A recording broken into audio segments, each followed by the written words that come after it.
理想车友们有没有发现，咱们的仪表台上面有一排空调出风口？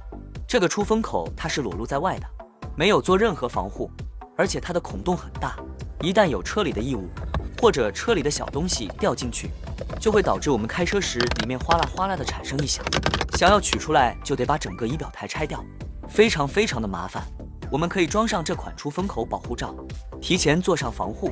它是卡扣的设计，不需要任何背胶，安装简单，直接对准仪表台出风口位置，放上去按压卡扣即可安装完成。装完以后非常的贴合，能够有效阻挡异物进入出风口，同时不会影响出风口的正常出风。有需要的理想车友们，链接放在视频的左下角。